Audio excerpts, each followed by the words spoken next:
Hey everybody, so I thought that last time on Monday was going to be my last orthodontist appointment before surgery, but they actually called me yesterday around lunchtime and they told me that they needed to see me back in again.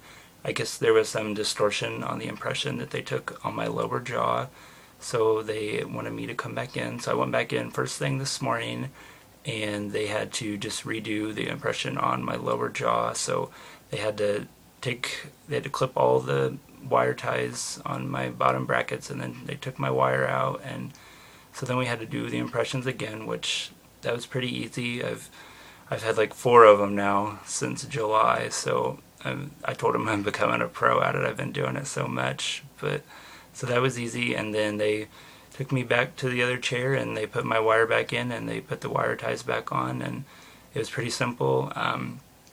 It all went really quick. They got me in and out of there in less than 30 minutes, so I was really happy.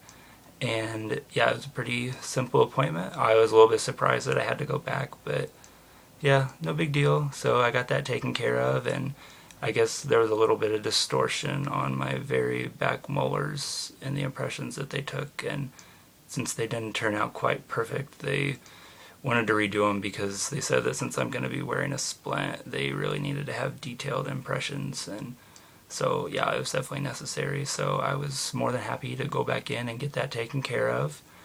And I did find out one interesting thing today. I did ask them that since they're moving my upper jaw into three pieces, I wondered like how they could actually move the bones in three separate pieces if all my teeth are being held together by one wire in my braces. So they actually told me that whenever they make the cuts in my bone right here and right here, that they would actually have to also cut the wire right here and right here. So I thought that was pretty interesting. So it looks like at least for like 6 weeks post-op, I don't think I'll get my wire changed probably for 6 weeks or so. And yeah, so it looks like I won't really technically have braces all the way around the top. I mean, I'll have my braces obviously, but my wires won't be connected all the way through my top teeth. So yeah, that'll be interesting. There was just one other thing I thought of. I did forget to mention that I have a crossbite in addition to my underbite. So I guess if you're looking at my bite, it definitely juts off to one side. So they did tell me that they'd be able to fix that as well. I guess they'll just take out a smaller portion of the bone on my lower jaw on one side in order to compensate, and that way they could get my midlines to match up.